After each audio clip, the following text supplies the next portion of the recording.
Hi, finally back home from that little excursion I did with Mum. And I nearly forgot a weekly activity, a very important one. I nearly forgot, and I must do it. To those who do not know what I am talking about, well, you will see.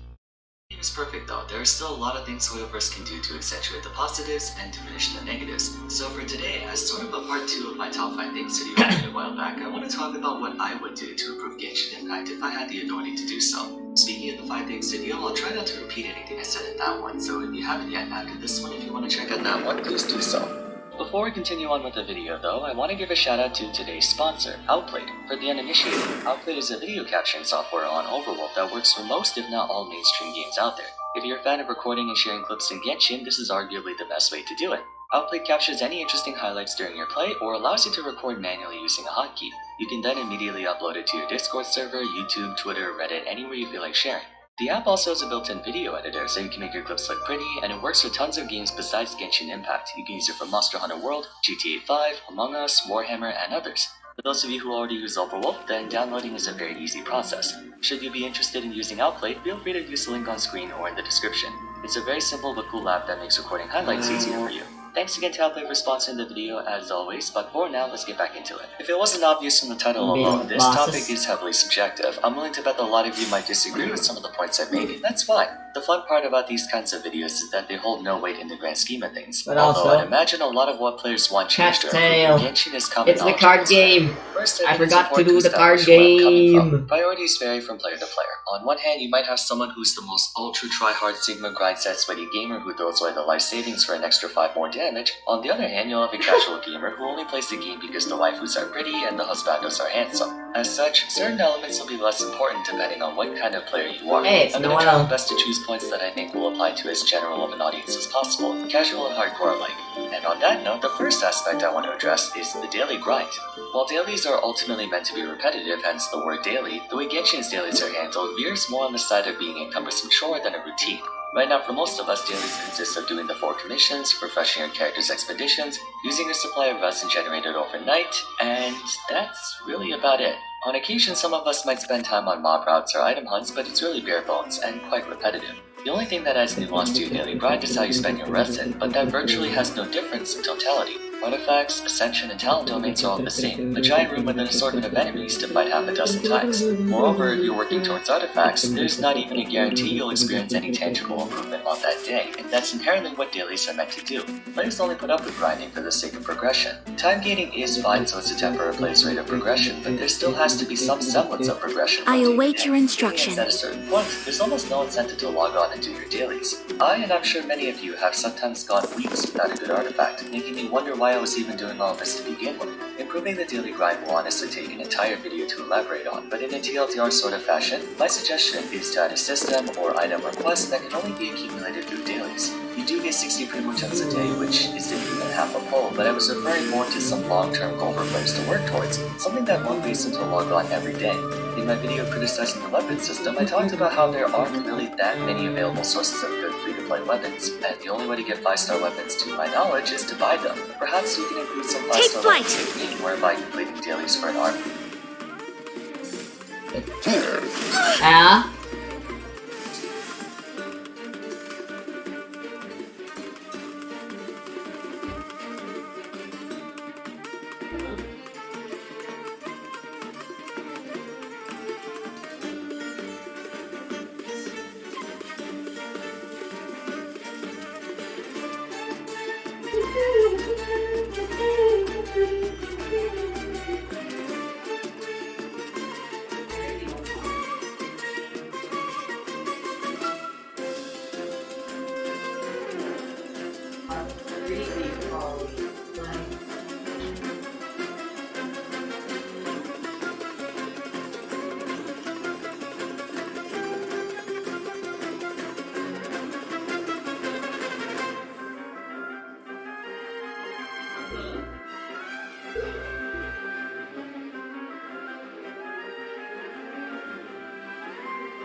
Mom asked me to do an errand.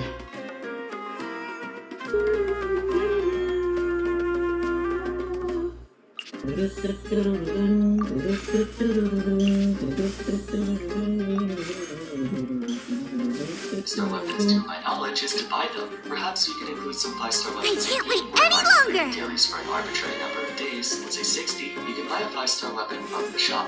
That ensures even if you go days or weeks without a good artifact, you're still progressing in one way or another. I think that's one thing by Genshin's dailies that made me feel more annoying than something to work towards. There isn't a long-term goal, not unless you consider leveling up a character's talents and such. As an example, I used to be a people starter one, and very often they would have a coin shop event just like how Genshin does with its flagship events. But you could also farm coins by killing mobs. Those coins can then be exchanged for items that upgrade your equips and whatnot. Some might say making Genshin a grind-heavy game will only damage the experience, but just to clarify, I'm not arguing that we have to make players grind hours and hours every day. The issue is that there's no grind. It takes 5 minutes to run through your commissions, and maybe 10 to condense a friend through your rest and add an artifact or make where 9 times out of 10 nothing comes out of it. Most people who farm mob routes or collect items are only doing so because they have nothing else to do. Every gacha game has dailies that guarantee progression in some way, shape, or form. At the frying pan, into the fire! And the second improvement might be highly controversial on account of the lower quantity of total units compared to others. In the past, I've often talked about how even though Genshin has such a well-constructed, comprehensive, yet intuitive combat system, the game doesn't challenge the player enough to tap into that combat system beyond a surface level. That devolves most situations into DPS checks where it doesn't matter. It is as the stars foretold. If you just memorize your flowchart rotations, you auto win everything. So that begs the question, why even go the distance to make characters with intricate designs in an elemental system with so much potential if we only ever tap into 20% of it? Once again, I'm not trying to espouse the idea that Genshin should become more hardcore. A large part of its charm and appeal stems from its simplicity. Delve into destiny! Many day one players, myself included, came in with the expectation that this would be Dark Souls or near Automata level combat with crazy boss fights and tons of hack and slashing, when in reality I would place a more long reliance on Minecraft and Breath of the Wild. The focus is on exploration. Breath of the Wild isn't an easy game either. Combat is still a huge part of Genshin. And relaxing. There should be more scenarios. Yeah, that is indeed true. Besides the same 8 or 10 characters, we have a handful of I enemies suppose. that discourages a certain element like say the Abyss Herald and Lictors, but more often than not, you can sort of force your way through the defenses. Not to represent the overbridge for the umpteenth time, but every boss or dungeon takes place in a room where when your initiative consists of relentlessly attacking anything that moves, with no pattern you need to really worry about. The funny thing is, Genshin did create a ton of interesting combat scenarios, namely the event dungeons like Rockford Warriors and Perilous Trail to name a few. I specifically enjoyed the latter, where you had to essentially ration your characters because every so often they would get put on the cooldown for a run.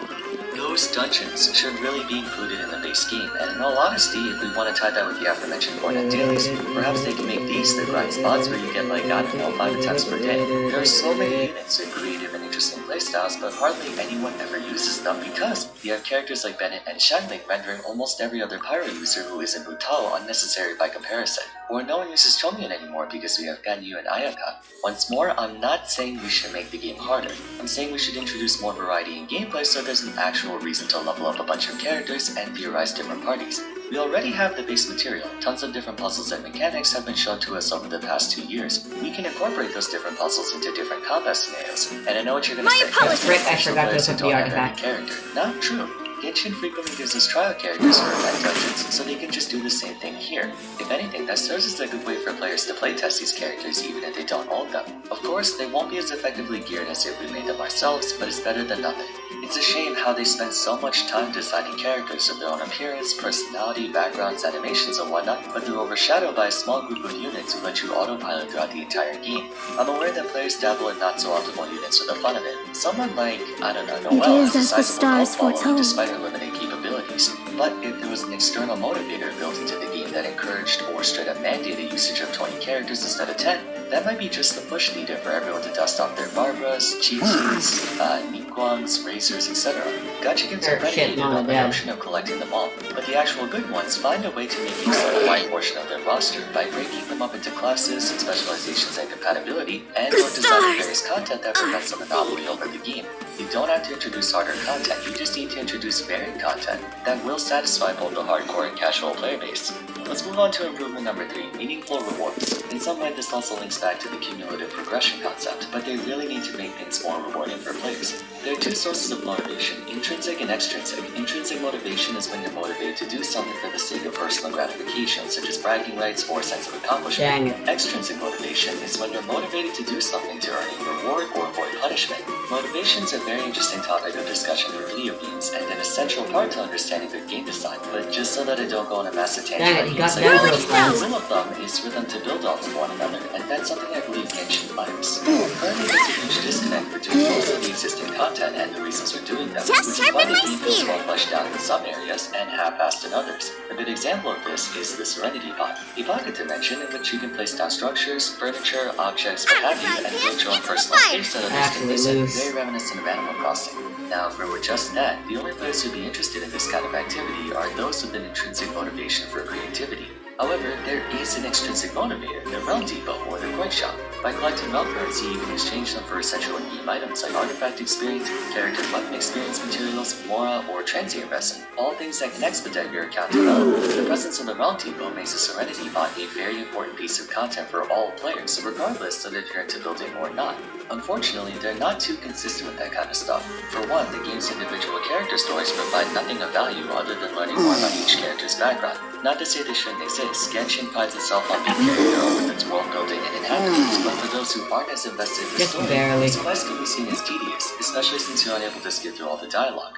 Normally that wouldn't be a problem, but given that a lot of the game's essential experience Yeah, is that founded on kinda equal sucks. parts combat and discovery, the rewards for going through that discovery should be more substantial, just like how every version's flagship event contains a crown of insight, the only way for you to level up a character talent from 9 to 10. Stuff like that should be available throughout all facets of the game to incentivize players to explore everything and be fairly compensated for it. This may sound like I'm demanding more free stuff from Hoyo, and that's partially true, but in any RPG, what motivates players to do quests at the end of the day? Rewards, right? Do you really think anyone would do the reputation thing would do Iggy if they didn't get those reputation rewards? Do you really think people are doing daily commissions out of the kindness of their own hearts? Of course not. They do it for the rewards. Something I think would be a fantastic way to motivate players to go through the Hangout events, for instance, is to give a Stella Fortuna at the end of it, letting you advance to their constellations without having to go crazy on a banner. Whales may not care too much in light of getting C6 on every 4 star just by going after 5 stars, but free-to-plays would most certainly appreciate this. Alternatively, they could reward you with character-specific talent books and materials so you can save your resin for something else. I'm sure you get the idea. Genshin needs to be more consistent with motivators for everything they do. Some of them have really good extrinsic motivators, like the flagship events or the Serenity Pod, while others try have almost starting with none at all, Mona like the this time. story or world quest. Give all players a reason to do them, not just the ones who enjoy learning more about the world. Okay, so for the sake of time, we're gonna leave it at those 3. If you want me to make a part 2 or something, then let me know in the comments. Before we end things off though, I want to talk about This some minor is quality of life destiny. adjustments that I think would vastly improve the game's experience. Or rather, I only have time to say like 1 or 2 things, but if I ever get around to that part 2, Lucky. we can add more. I actually got this idea after reading a comment suggesting the same thing, but we need to overhaul Geo's reactions. I made a video ranking elements a few weeks back, and while you can somewhat debate the validity of whether Animo is better than Hydro or Electro is better than Cryo, blah blah blah, everyone at this point more or less agrees that Geo is by far the worst element of the game. The element itself, not the characters. The frustrating thing about Geo is that there are so many natural reactions to Earth found in the real world. To list a few, Let me there's no scribe. reason why Animo shouldn't be able to swallow Geo. Sandstorms are huge weather phenomena in arid regions, or Pyro comes into contact with Geo, you can make lava. If Hydro mixes with Geo, it should have something to do with mud. Why the hell is the only reaction crystallized when there are so many different possible Geo reactions? Every other element has reactions that Go! make perfect sense, but Geo has only one. Again, we're circling back to the idea of consistency. If wind blows around fire, ice, water, and electricity, it should blow dust and earth around too. There's so much wasted potential with the Geo element from a reactive standpoint, and by extension, physical damage as well. Both of them are hamstrung so badly by the fact that their internal mechanics don't support them to the same extent as the other ones. Aside from that, it would also be nice if we could do some more things around co-op. I'm not really interested in co-op myself, but I know a lot of people are, and it's nice that the only real benefit to doing co-op is getting access to more daily resources, which the game already provides enough of in your own world alone. So in actuality, there's zero incentive to do co-op. A lot of you disagreed with me when I said it would be awesome if Genshin was an MMO, and to each their own. But it definitely would be nice to add more opportunities for multiplayer experience. Personally, I'm hoping for the possibility that one day we can have multiplayer boss rates of like 10 plus people, though that's inherently a very risky move since that can make this game's already toxic player base even more toxic. Regardless, whatever form it takes, more co-op incentives would be nice. So that about wraps up for today's video. What do you guys think? Do you agree or disagree with my points? Or if you have other improvements you think are more important than the ones I listed, feel free to share in the comments. Aside from that, if you enjoyed today's video, please be sure to leave a like and subscribe. Also consider following me on Twitter at @BarsFam, joining the Discord server, and if you'd like to support me further, I have a Patreon page that grants benefits to all three of my channels, Bars, Bars2, and Bars3. So check it out if you feel like it. Till next time though, thanks so much for watching, and I look forward to seeing you again soon. Take care.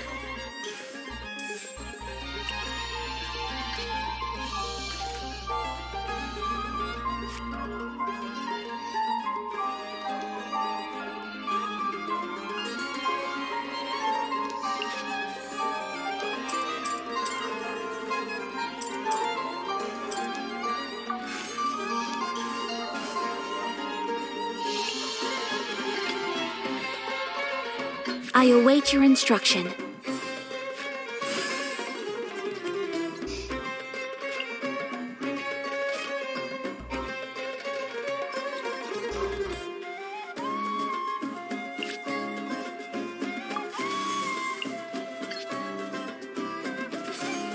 Take flight!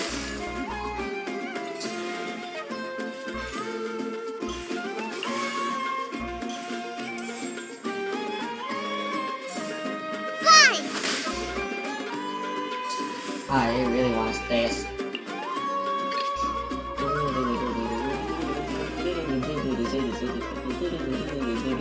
I can't wait any longer!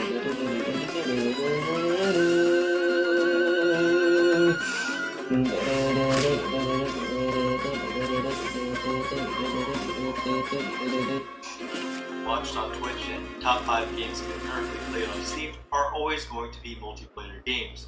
That's why Genshin players like myself have always wondered why the game seemingly has zero interest in improving its multiplayer experience. Seeing as how Wintrees has just returned after a 244-day-long hiatus, it got me thinking about this a lot, and now I think I can understand why Mikoyo is very reluctant to approach what from the outside looks to be a complete goldmine. I feel like it's definitely a bit trickier of a situation than most would expect. Obviously, developing multiplayer for any game entails lots of work, but it's typically worth it because of how effective it is at making engaging experiences. It's in fact not typically worth it. To contextualize things, let's quickly recap But I'm an why insider. people like multiplayer games so much, or rather, why they have a successful business model. Let's start with the social aspect. You can play with or against friends in a friendly or competitive manner, whatever you like the most. And if you say you don't have friends, well, multiplayer provides one way to make some. Then there's the inherent replayability factor, since even under the same conditions, different people playing makes for widely varied experiences. In competitive versus games especially, this emphasizes Nice and spicy. individual player skill, meaning there is more drive to improve.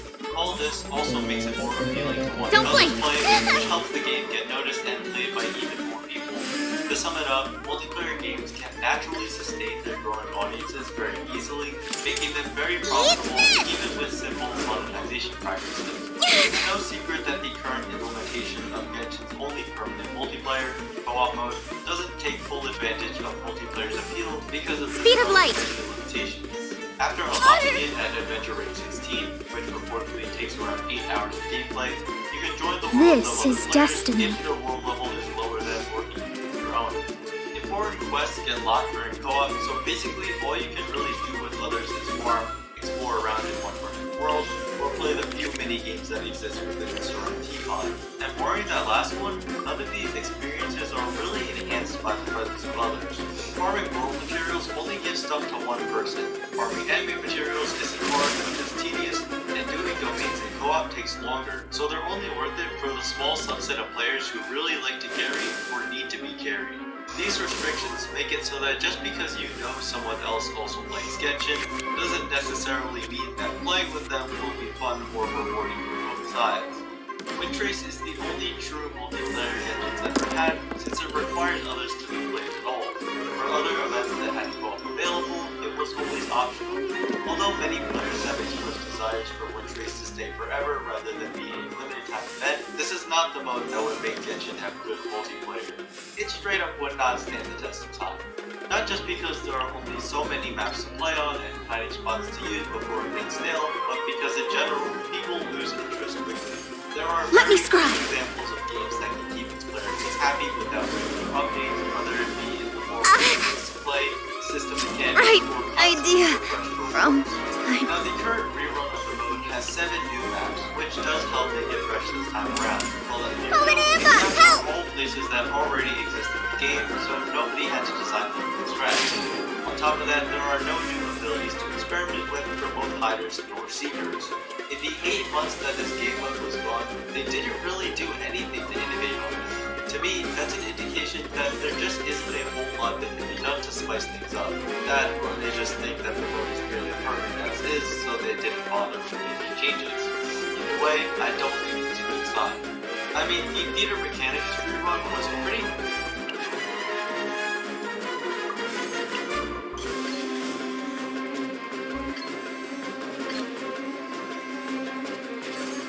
Let me scribe.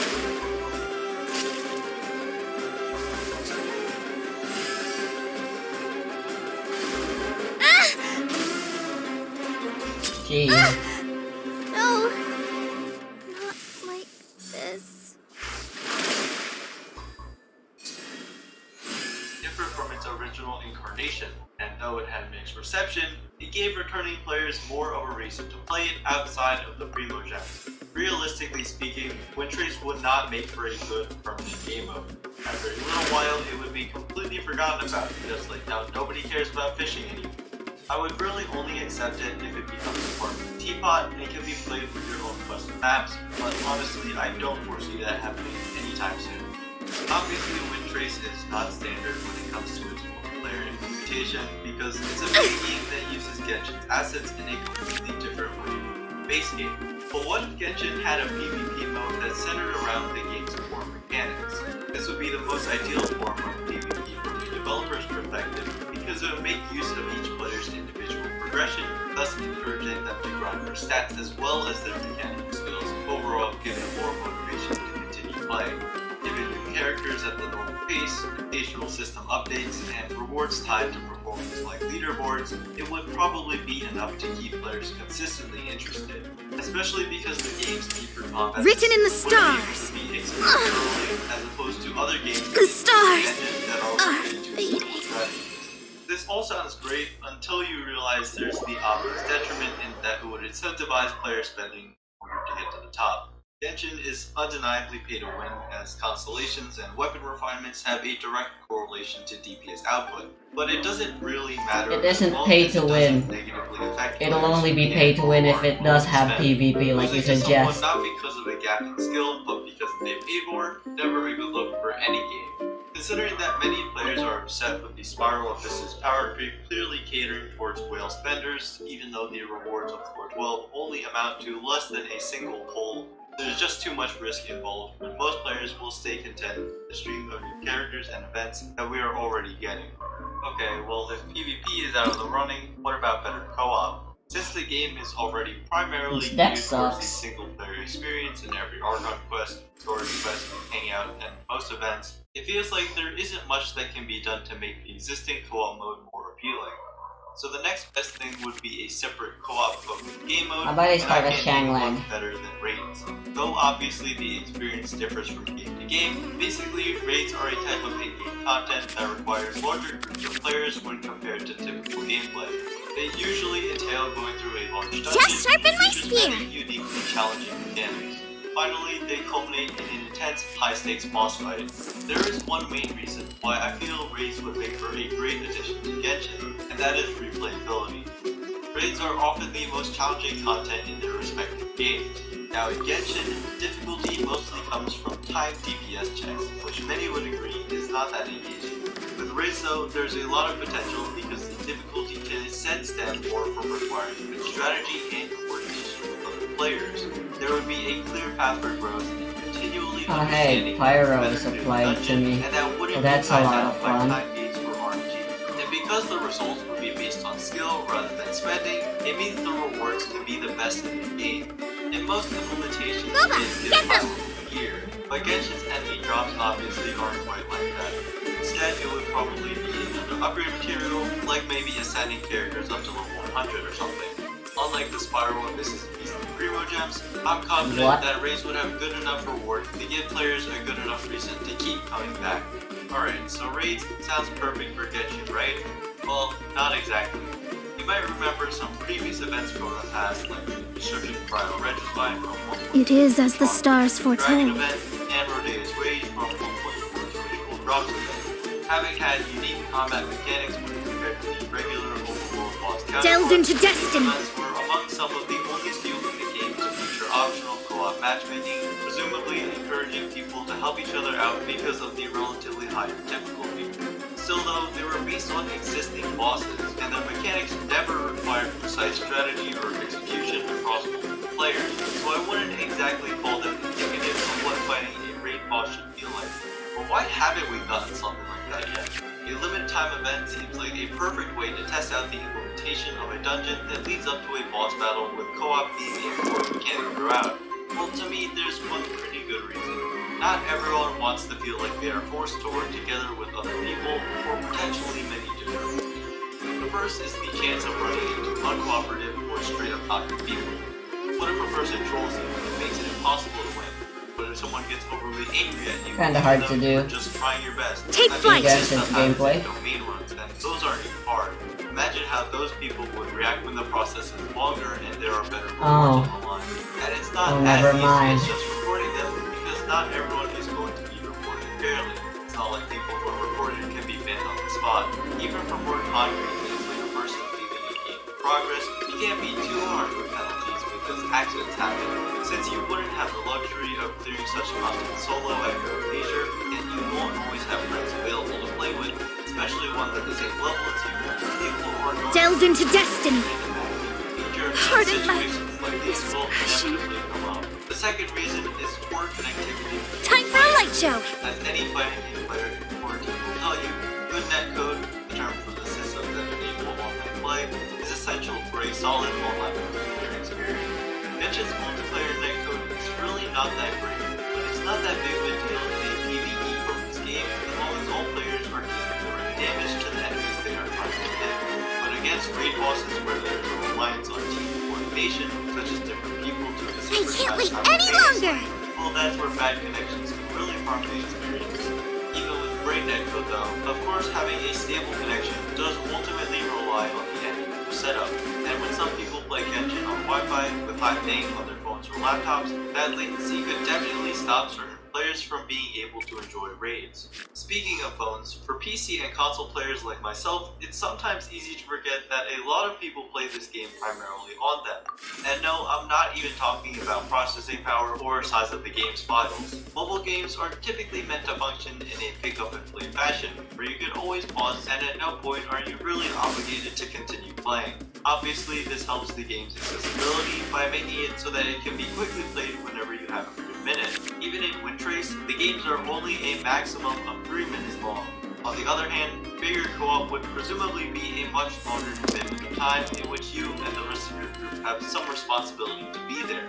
I'd imagine not everyone would be interested in dedicating themselves to a single session like that. From a developer's perspective, let's not forget that it would take a lot of work to make a raid.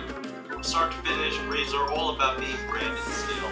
Koyo usually does a great job at making big events feel important, so that would mean developing new enemies, environments, mechanics, bosses, music, cutscenes, and the like. And with all additions to Genshin, whether they're temporary events or permanent features, they aren't just added in and that's it. They're always introduced through the story in some fashion, so with a raid type mode, having the writing team figure out how to translate the gameplay into something that narratively makes sense, stays consistent with the rest of the game's lore, and still feels relevant is no simple task. Difficulty also plays a big role in long-term success. If it's too easy, then it won't feel engaging, but if it's too hard, then it might frustrate players to the point of making them quit. And if you go the route of making multiple selected difficulties, well, that's another feature that needs to be carefully thought out.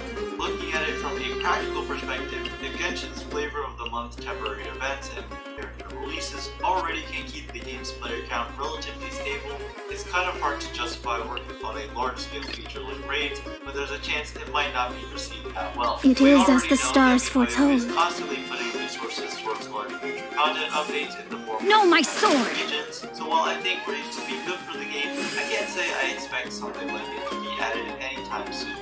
After researching all this, I do have to applaud Windtrace for doing a decent job of getting around these problems. Even though the hiders are technically on a team, you don't really have to rely on teammates to win, meaning that having bad teammates is not as much of a detriment as it usually is. Players leaving is also mostly inconsequential because of how short games are and how easy it is to start another one.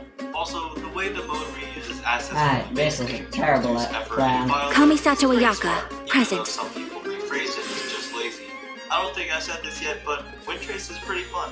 It's well designed, and I still don't think it would make for a very good permanent game mode, but I am glad that it exists as it is. So I know what I talked about in this video was kind of all over the place, but I hope I was able to drive home the point that there are a lot of different factors that go into your favorite multiplayer game, giving you a good multiplayer experience. If Genshin does have something in the works for a future update, then to match the scale and quality that we, the audience, would expect, they're going to need a lot of time for development. And if there aren't plans for better multiplayer, I think that's okay. I personally have been pretty satisfied with the content we've been receiving, so as much as I would like to enjoy Genshin more with my friends, I don't want all that effort to be wasted on something unless it truly revolutionizes the current game. But at the end of the day, I'm just a guy speculating stuff, so who really knows what's going to come in the future. I just thought this was a pretty interesting topic of discussion, and wanted to share my thoughts. I hope you guys enjoyed this video, and as always, thank you. Genshin Impact. Chances are that you've heard of this game before. It's one of the most successful gacha games released with a player base of around 50 million. My apologies. Over 2021, the game has grossed over $2 billion. It's become so popular that even those who don't play I'm just gonna spam skill. Witness the power of Open Gugwa. the game that way. encouraged to spend money in hopes of getting their favorite characters. Gone you.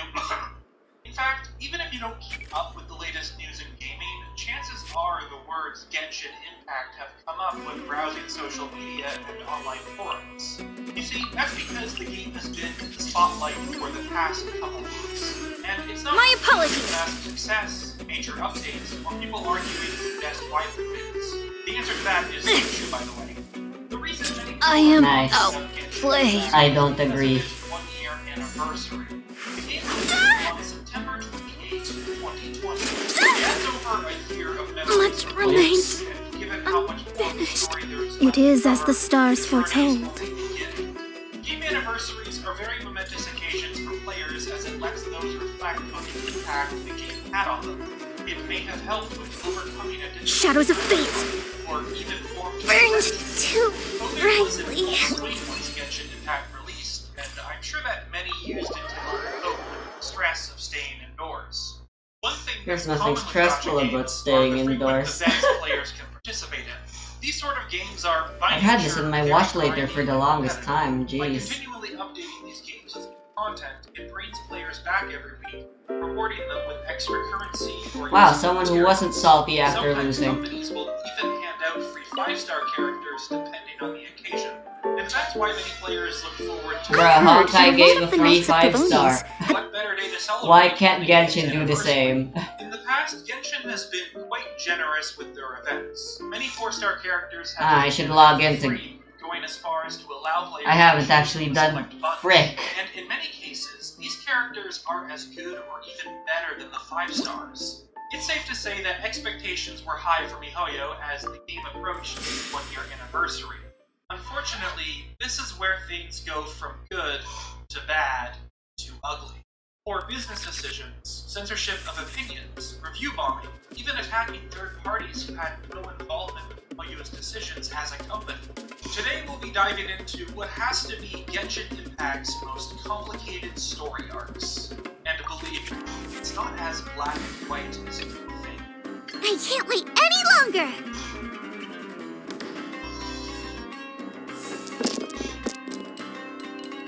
It's important to first establish that for a majority of the community, Genshin Impact has been on a sort of slippery slope lately.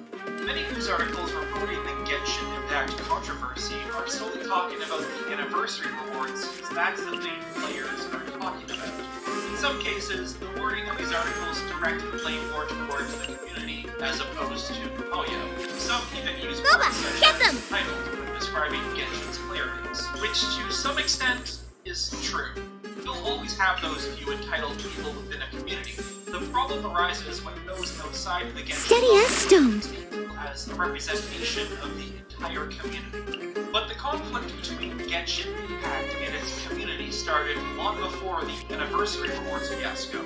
miHoYo has been at the center of many controversies. At times, it's due to unwarranted public outrage, such as being labeled as a Breath of the Wild ripoff.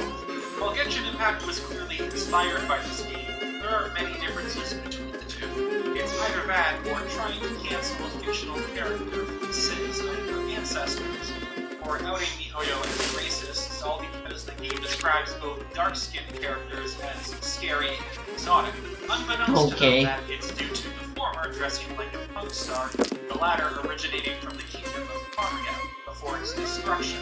However, in the midst of these outlandish controversies are those built off of valid criticism and concerns, whether it be a lack of overall polish, anti-consumer decisions, or just plain greed. I don't want to spend too much time on this topic, so I'll go over some of the biggest issues with the game at the moment. First off, the weapon banner.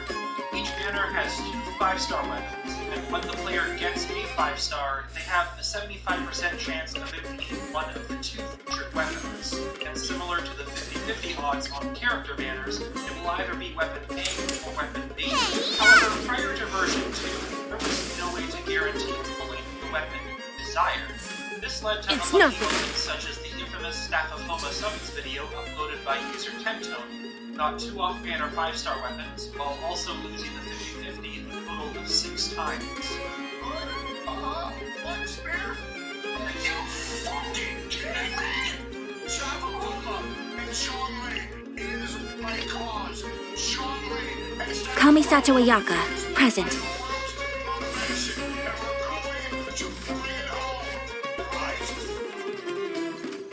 Around $1,000 US used. Whirling snow! Eventually, miHoYo did release a sort of mini feature called Epitome For whales. allowing you to share a course for whatever weapon you desire.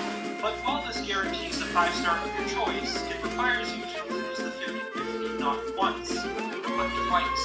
It's a feature that caters more towards whales for those who spend a reasonable amount of money on the game, as it can take up to 240 pulls to get the weapon of your choice. This wouldn't be so bad for the free-to-plays if it was possible to carry their fate points over, but each banner resets the system, requiring you to once again lose the 50-50 once. Just this one simple fix would make the weapon banner a huge win for both the heavy spenders and the people who are playing for free. miHoYo has also faced backlash with their most recently released 5-star characters, specifically Mia, Ball, and Kokomi. Some are underwhelming, Wow, great while pronunciation. others act in a way that makes them feel broken.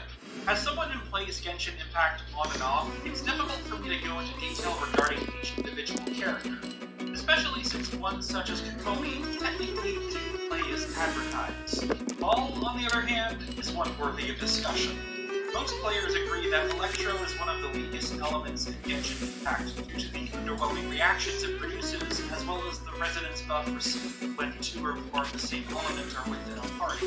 At present, one of the only viable comps is using Cryo and Electro Take flight! to superconduct reaction. And that's assuming that you have main DPS dealing physical The damage victor such as has Keyblade. been However, during Genshin Impact's beta test, players realized that Leave it all to has me. great synergy with another Electro character, Maya. The latter has a high energy cost for their elemental burst, something that Ball excels in providing. At the time of the beta test, both characters' elemental bursts worked with one another, meaning more possible team comps for players to use. But this detail was changed prior to the game's release, and it's no longer possible to activate Beidou's ability while in Ball's Q mode. miHoYo faced plenty of backlash for this decision for allegedly releasing the character not working as advertised. But since this knowledge came from leaked footage of the beta, played by people who beforehand signed a non-disclosure agreement, miHoYo technically didn't lie in its advertising. Now, if that was the whole story, I'd be more inclined to side with miHoYo on this matter. However, when you look at Ball's C6 constellation description, it classifies the moves used when in revolt as normal, charged, and punching attacks.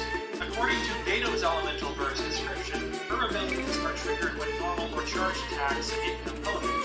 Therefore, Ball should be capable of triggering Beidou's lightning discharge when This is destiny. State.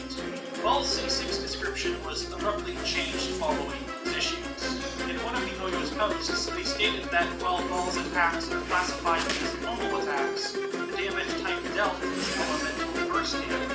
That would also mean that the trigger for Beto's ability isn't Oh, she saw the but dice. damage type dealt. However, when used against an enemy that takes no damage, such as a shielded Abyss Mage, Beto's lightning discharge still activates. So as far as I know, the actual reason behind why Ball doesn't work with Beto isn't made clear. Though as said previously, I'm a noob when it comes to Genshin Impact's mechanics, so feel free to correct me in the comment section. Even if this description was an honest mistake on MiHoYo's part, it doesn't change the fact that many people spent money on this character for the sole purpose of pairing them with Beto. It's even worse for people who chose to go for her C6, since we're talking about thousands of dollars worth of Genesis presets. At this point, I'm not sure why they can't just fix this so that the two work together, especially since Electro is one of the weaker elements of Genshin Impact. It would be really scummy if this change was intended for the sake of pushing the sales of future Electro characters who will just so happen to have perfect synergy with Ball, such as Yang. But that's pure speculation, and you don't want to go around throwing accusations at MiHoYo until you get more information. The last topic I want to bring up in regards to problems with the game is Inazuma. In my opinion, the region itself was awesome. There are a lot of quests that have lasting impacts. I honestly don't like Inazuma. It has the worst story, the worst world to explore.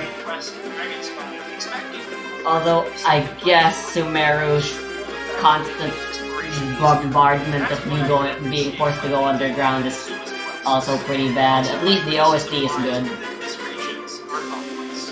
While it's not as bad as people are making it out to be, the overall story felt fresh, as if the developers planned to do more with it, but limited it to the standard length of Archon chapters. These are only some of the issues players are faced with. It doesn't include other things such as game-breaking bugs, lack of quality of life features, and the horrid artifact RNG system.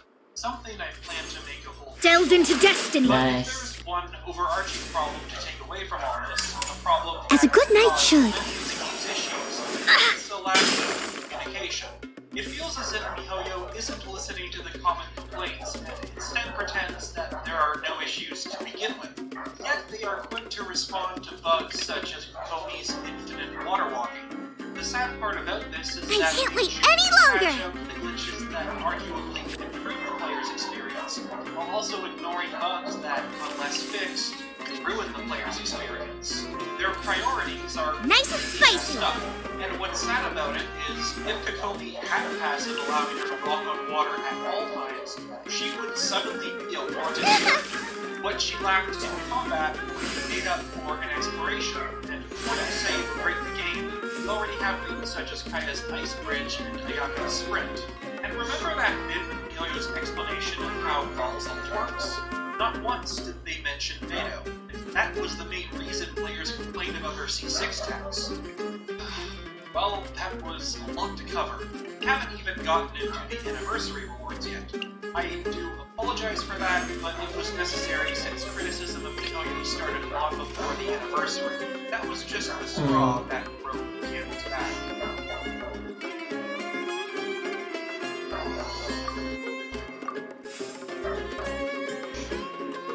Now that we know the events leading up to the one-year anniversary of Genshin Impact, it's time to discuss the game's That shield is rewards, annoying. or to be more specific, the lack of rewards. Prior to the game's anniversary, the internet was flooded with speculation on what MiHoYo's plans were and how it would affect Genshin Impact as a whole. Some expected a free character similar to the Lantern Red event, while others kept their expectations low. And even those people weren't prepared for the disaster that was the Genshin Impact anniversary. The first news arrived on September 20th with an official post by MiHoYo. It addresses the upcoming anniversary of the game while giving players a brief look at the rewards. Now, at first glance, this looks like a lot, but let's break each one down. Of all the events listed, only one has guaranteed rewards, specifically the Unforgettable Journey. The player is given Primogems for watching a short video of their journey through Teba. The second web event listed, Message in Time. I'm guessing requires players to Nintendo use anniversary cards, Black purchase Crisis less place on the Japanese dub or maybe even Chinese. Since the player will get an additional 90 Primo Gems per day for 30 days. If we include the initial gift of 300 Genesis Crystals, that's a total of 3,000 Primo Gems in 1 month. But remember that Okay, this a isn't fast twitch is guaranteed. very nice. Players have a 10% chance That gives to me actually this win as an option. The other 90% of players instead get 100,000 more. Now that might sound like a lot to some people. I await your Trust me, instruction. It isn't. Things get even worse with the last four events. In reality, these are not events. They are competitions. The rewards shown are only given to a handful of players. The rewarding your anniversary memories and let's solve word puzzles give a measly 100 Primo Gems to 1,000 winners. You know, of the millions of players the game has.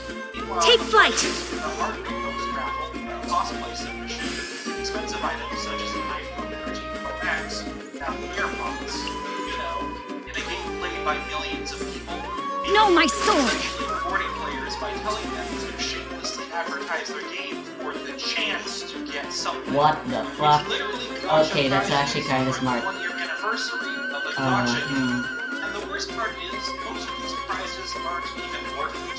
The only one worth going for is the Welcome Moon Pass, and that's assuming you beat the 1 in 10 odds. And Mihoyo doesn't seem to be aware of how expensive cosplaying can be, especially if Sakura someone is Swirl! trying to win a contest. Let's just say that someone does win. Chances I have are taught that you it costs everything the I outfit than know. it would to just, you know, purchase Kill me. a pair of Apple Do it. AirPods. What's even Yes. nice about these raffles are Much the remains Primo Gems who have almost no unfinished. chance of actually winning. It costs 160 to do a single full Genshin Impact. This is So destiny. you're not even getting enough to do a wish. 1 day of the Welcome Pass almost gives you the same amount. If that goes on for 30 days, it is considered the best purchase for a low spender. If that's not bad enough, then think about this. Whenever the servers go down for maintenance, players are given an average of 300 Primo Gems as a form of compensation. You are getting more Primo Gems here compared to the rewards of the game's 1-year anniversary.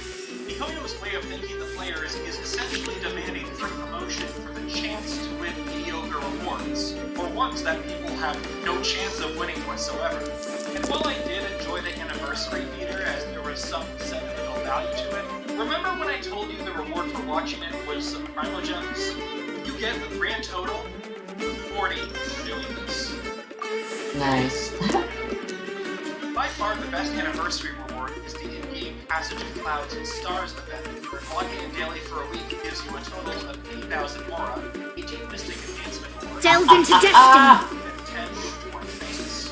Each Point Fate allows you to do one wish on the character or weapon banner, so that's What are you the equivalent doing? of 1,600 Primo Gems. Except there's Okay. one problem. This is a direct copy and paste of the Lantern Red event, an event that not only gave you this, I can't but wait also any allowed longer! players to choose any of the show's 4-star characters for free. Booba, Let me get tell them! you, some of these 4 stars are really good. Now, for the sake of fairness, I do want to point out that the Lantern Rite is based on the real world of China, one of the most important holidays in China. But when you're talking about the 1-year anniversary of the game, you expect the rewards to be at least as good as past ones. In my opinion, Mihoyo should have at least given 40 to 50 wishes worth of fates along with the choice of any 4-star character. Best case scenario, they let players either choose from one of the standard 5-star characters or get 40 to 50 wishes. It's not that difficult to get a 5-star character since They still need me. that should give you enough wishes to reach pity at least once. The hard part in doing this, especially if you're free to play, is 1, getting a 5-star character you wanted, and 2, in late game it's much more challenging to get Primo Gems, and Alright. the method to do so comes from dealing I guess- missions. I guess the Abyss will be a separate video again. This took way I'll do longer better than I next time. thought it would. 5-star, but most of your Primo Gems are now gone.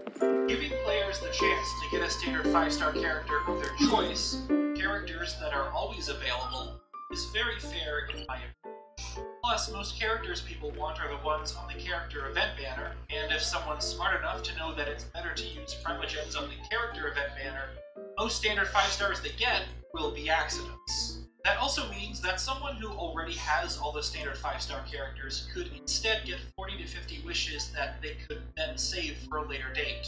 miHoYo is so obsessed with free advertisement for the game, but this would be the perfect way to draw in new players. But the fact that they don't even let you choose from the pool of 4 stars is beyond disappointing.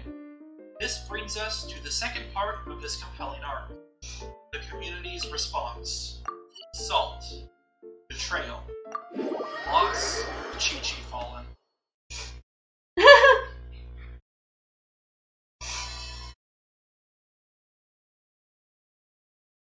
Following miHoYo's anniversary post, the company received heavy but deserved backlash. Most people were unhappy with the lack of rewards, and Genshin Impact soon became a widespread topic among the internet.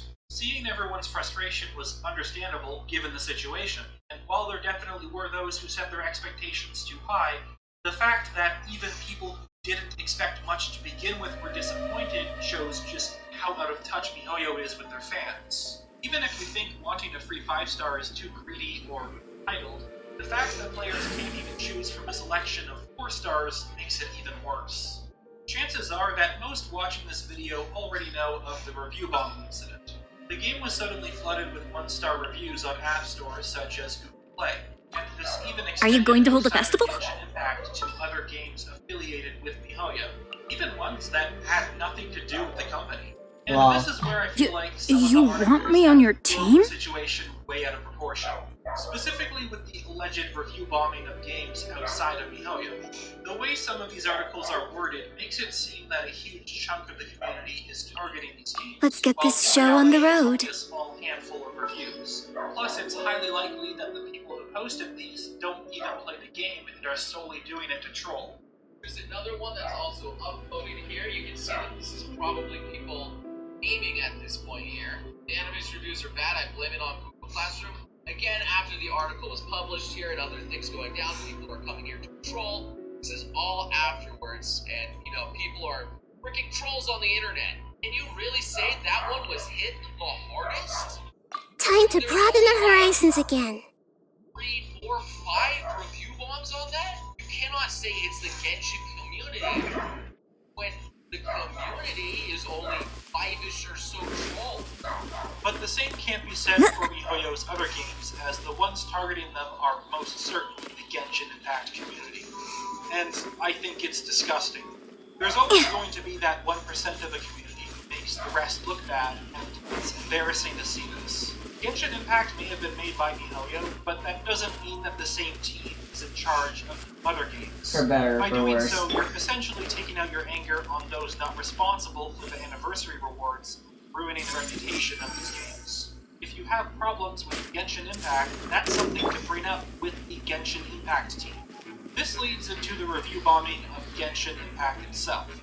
Normally, I'm not a fan of this sort of thing, but in this situation, I feel it's justified. A lot of people are assuming that it's solely due to the anniversary rewards and pull the fanbase such as entitled. But as I said previously, Observe. criticism regarding the game. Fans have been Committed to memory. frustrations for a long Your time. grand finale. Just that the anniversary Time for a light show. Straw. So how did miHoYo handle this? Not well. Threats related to the state of the anniversary.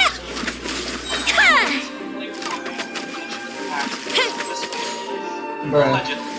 I don't want to state this as if it's factual information, since the only way for me to know is if The fuse is lit. That didn't count. and it's kind of hard to look for evidence to confirm this happened, since the posts in question, don't Deleted.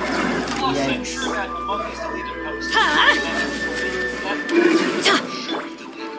If there's anyone who firsthand experienced having their post deleted, Let's light it up. comment below. I'm interested in what you have to say. The point is, if miHoYo was deleting valid criticism on the official threads in Discord, it even further justifies the review bombing. Players aren't being given the right to voice their concerns on the matter, and what better way to counteract this than going after the game itself? Recently, a lot of these reviews have been deleted by Google under the reasoning of them being bot reviews, and many people believe this to be miHoYo damage controlling, though to be perfectly honest, I'm sure that a lot of them are bots. But for every fake review, there are many others that bring up valid criticism to back up. But that doesn't mean fans stopped protesting. They found ways to work around the system and complain in a way that's not toxic. One of the best memes to come from this whole fiasco is the Chi-Chi Fallen emoji spamming in their official Discord. And I love this because it's a great example of rebellious behavior without being hateful. Unfortunately, as of writing the script though, it appears that even that has been dealt with by the moderators, as it's now impossible to post these stickers in the chat. Other forms of protest include what the fuck? trolling in the art contest by submitting awful artwork, which I think is amazing. What I don't think is amazing is the constant harassment of the game's voice actors. And this not only relates to the Genshin Impact anniversary.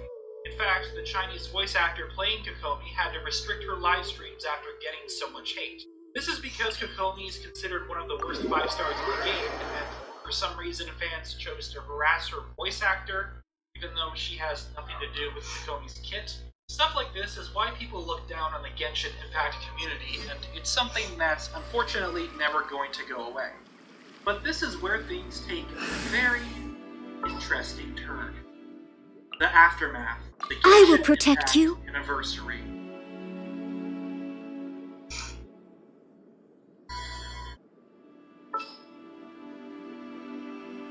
On September 29th, 2021, GamesRadar released an article after allegedly getting a response from Let's go Kokomi get ourselves some regarding the anniversary. answers. I say allegedly because, while many articles of this exist, I'll reference the one posted by GamesRadar.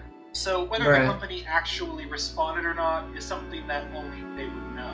According to them, miHoYo has been paying close attention to various feedback regarding Genshin Impact's anniversary and have already come up with more celebrations, such as the concert and thank you gifts.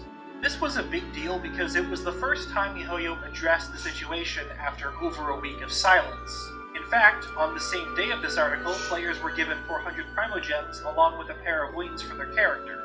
This was one of 4 gifts. Are you that going to were hold a given festival? over the course of the next 4 days. Another 400 Primogems and 2 resin were given on days 2 and 3, with day 4 including 400 more gems and a piece of furniture that can be placed in your Serenity pot.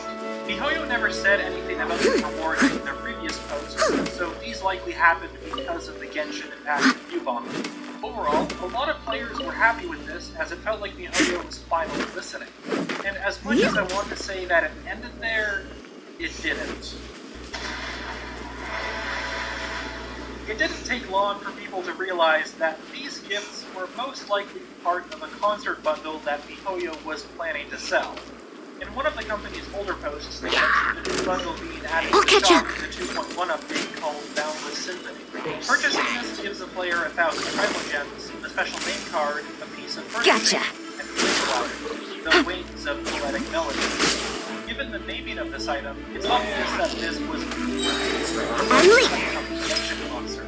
And if you look at the design of the Wind Glider received in the mail, it's obviously the one that was planned for the bundle. This means that miHoYo took this bundle that they had Quietly now. reworked it a bit, changed the name of the glider, and just slapped it on the list of anniversary rewards. This just screams damage control. The fact that miHoYo themselves don't address it And stay. even if they were planning to sell Leave it all to me. they decided to just give it to the players for free. Yep. As long as they apologized for the state of the anniversary, it would have made the situation way better. At this point, the biggest problem the community has with Genshin Impact isn't the rewards, it's the fact that there is no proper communication. Issues with broken characters and other bugs continue to plague the game, yet miHoYo is more worried about the trivial things that don't really affect the player's experience. What's the point of adding a survey if you don't actually take the advice of the people who keep your game alive? But to be honest, I'd be lying if I said I wasn't bummed about the rewards. Don't get me wrong, communication continues to be the underlying issue, but the community deserves more. It's what made Genshin Impact so successful. The game reportedly surpassed 1 billion in revenue in only 6 months, with one of the newest characters taking the #1 spot on banner sales. Jeez. From what I read online, the company spent around $10 million for 40 custom Twitter hashtag emojis in celebration of the game's anniversary. That's only a small fraction of the This. What I think I must leave no stone unturned. Yep. Log an event while adding an additional 0 behind the other rewards. That give each player 1 month Fire hazard! total that would amount to almost 40 missions.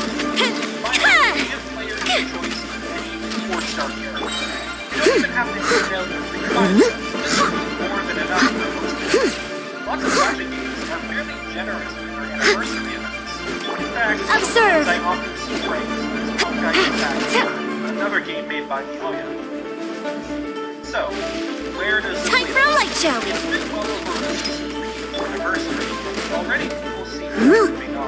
One thing that Someone needs- irritates me about the whole situation is that ever since MiHoYo's attempt to binge control, it feels as if the majority of the media has suddenly shifted from it being to talk about the anniversary to, oh, get over it. But this is something that happens all the time on Twitter. If a company or person does something controversial, the internet Break a leg. for weeks since it's the cool thing to do. They forget all about it once it becomes news. Even if it's no longer a trending topic, that doesn't mean that Things are about to get dicey. people handle the situation.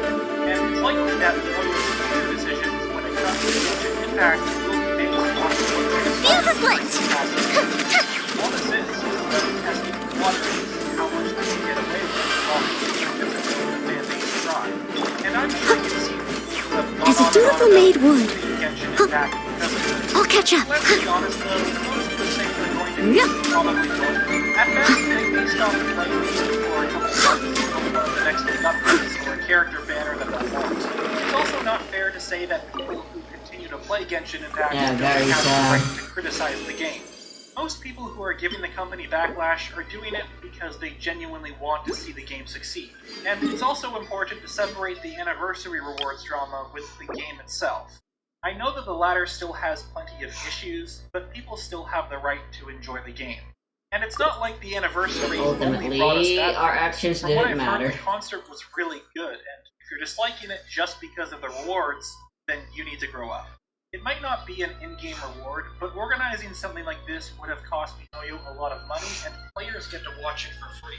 I also really like the recent Moonlight Merriment event since it gave players a bunch of different activities. My only real gripe with it is that it once again shows MiHoYo's greedy side.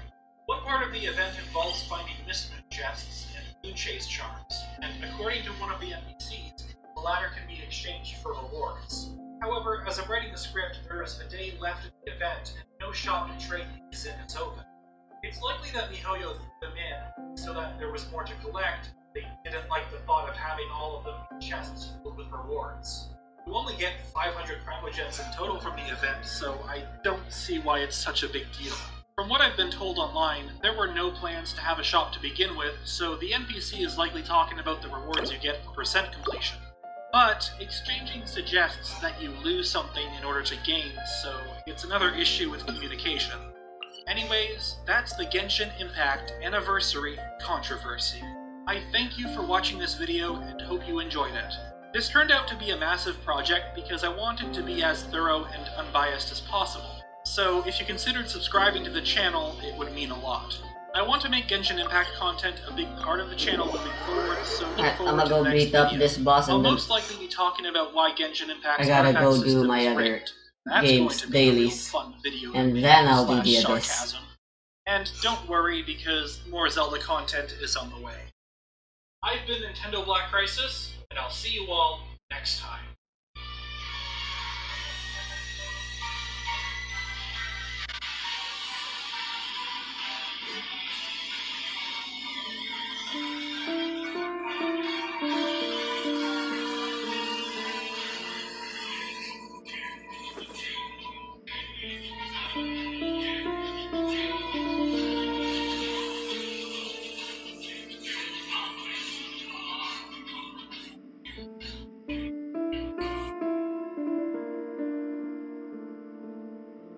Leave it to me. All of it. Whatever it is. What What exactly is it?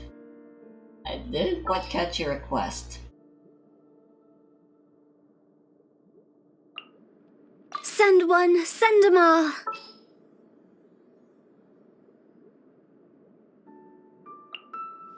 This world is full of unsolved mysteries. Wish me luck. I hate how unironically good Dendro Traveler is.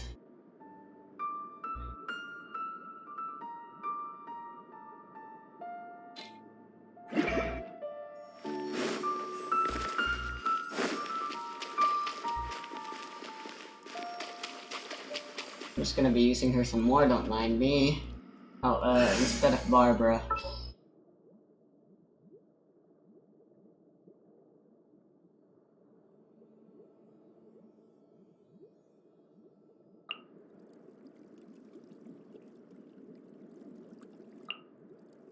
For justice.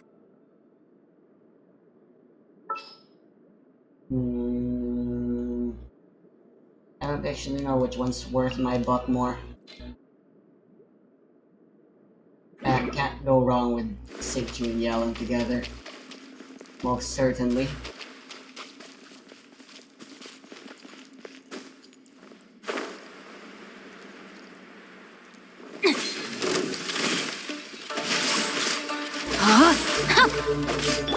Gotcha.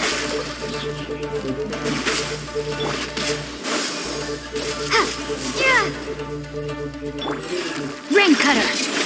What's wrong, Captain? Here comes the catch.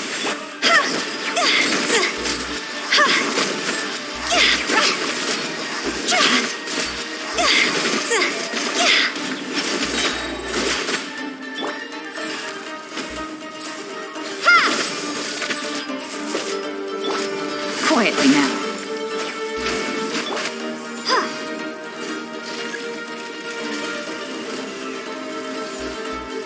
Propagate! Gotcha. Rain outlines your fate. Go! Scatter! Witness the power of Guwa. Things are about to get dicey. Spring forth! Propagate! Time to go! Good, jeez.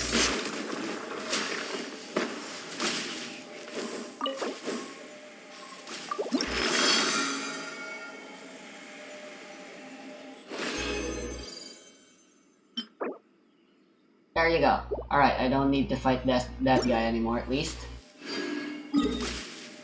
I'll go level up Goro when the battle pass begins.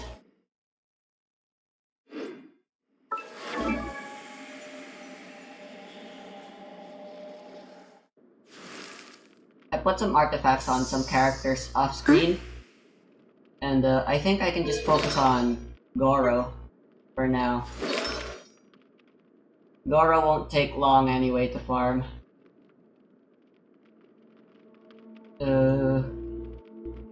I'm gonna at least try 4-set Crimson Witch again, or Klee.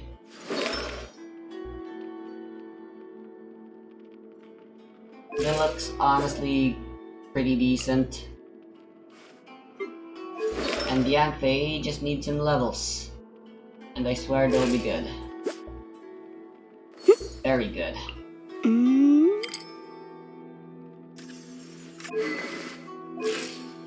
And as for Shangling, same thing. I need levels.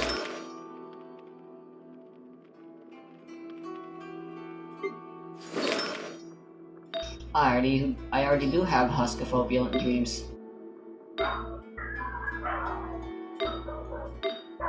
I'd want this to be defense percent, but honestly, energy recharge might be good, so I can spam the burst more.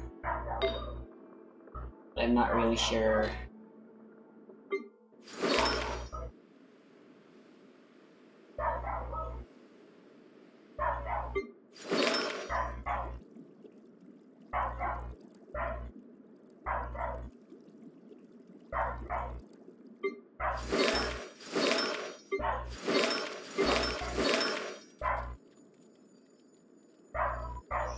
I guess I'll just go farm for more Noblesse.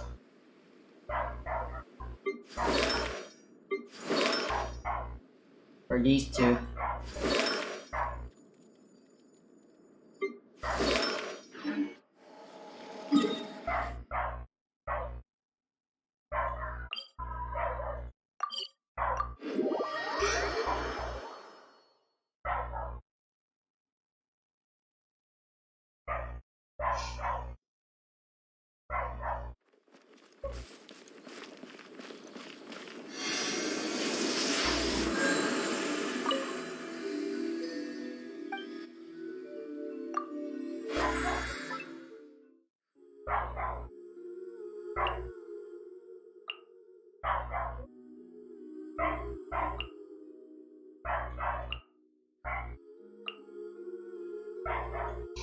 Nice.